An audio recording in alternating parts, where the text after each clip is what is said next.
Praise the lord. పరిశుద్ధ గ్రంథములో దేవుని వాక్యమును ధ్యానించుకుందాం. 27వ కీర్తన 11వ వచనము. యెహోవా నీ మార్గమును నాకు బోధింపుము, నా కొరకు పొంచి ఉన్న వారిని చూచి సరళమైన మార్గమున నన్ను నడిపింపుము. ఆమెన్. ప్రియమైన దేవుని బిడ్డారా, దేవుని మార్గము అనేది చాలా సరళమైనది. ఆ మార్గములో మనకు యేసయ్య అనేక విధములైనటువంటి ఉపదేశాన్ని మనకు బోధిస్తాడండి. ఆ ఉపదేశం ద్వారా మనం కట్టబడతాం, ఆత్మీయంగా బలపరచబడి అనేకులకు దీవెనకరముగా మలచబడి ఆ దేవుని రాజ్యము కొరకు మనం సిద్ధపరచబడతాము. అయితే ఇక్కడ వాక్యంలో కనుక మనం గమనించినట్లయితే, నీ మార్గము నాకు బోధింపుము, నా కొరకు పొంచి ఉన్న వారిని చూచి యెహోవా నన్ను సరళమైనటువంటి మార్గమున నడిపింపుము అని భక్తుడు అంటున్నాడు. అంటే భక్తుని జీవితంలో పొంచి ఉన్నటువంటి వారు అనేక మంది కలరు. ఆ పొంచి ఉన్నటువంటి ప్రమాదం నుంచి ప్రభు మాత్రమే విడిపించగలిగిన వాడండి. ఎవరు కూడా విడిపించలేరు, ఎవరు కూడా కాపాడలేరు. ఆ పొంచినటువంటి ప్రమాదం నుంచి ప్రభు మాత్రమే విడిపిస్తాడని ఈ భక్తుడు విశ్వసిస్తున్నాడు.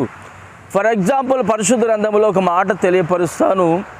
ఎజ్రా తన ప్రజలందరూ యెరూషలేములో దేవాలయమును బాగు చేయుటకై వారు వెళుతూ ఉంటే కొంతమంది సైనికులు అంటారు, మార్గంలో శత్రువులు పొంచి ఉంటారు, ప్రమాదం, మీరు జాగ్రత్త పడాలి, సైనికుల్ని అడగండి పోయి రాజుగారిని అని చెప్పి కొంతమంది సైనికులను అడిగితే ఈ ఎజ్రా దేవుని సన్నిధిలో ఉపవాసం ఉండి ప్రార్థన చేసుకుని బయలుదేరాడండి.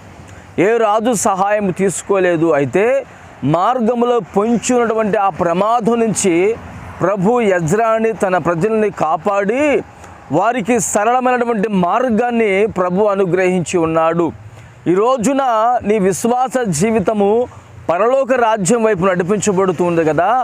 అయితే ఈ పరలోక రాజ్యం వైపు నడిపించబడుతున్న నీ జీవితంలో ఏ ప్రమాదము పొంచి ఉన్నదో, ఏ అపాయము పొంచి ఉన్నదో, నీవైతే ఎజ్రా వలె ప్రార్థన చేసుకునము, నా యేసయ్య మాత్రమే నీ జీవితంలో మార్గాన్ని సరళము చేసి నిత్య మహిమ కొరకు నిన్ను సిద్ధపరచునుగాక. ఆమెన్. ప్రార్థన చేసుకుందాం. ప్రేమగల తండ్రి, పరిశుద్ధుడా, జీవాధిపతి, స్తోత్రం చెల్లిస్తున్నాము నాయన.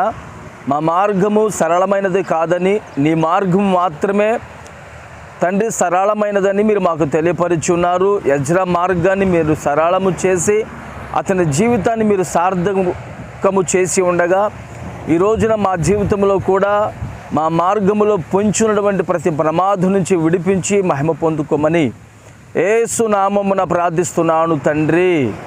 ఆమెన్.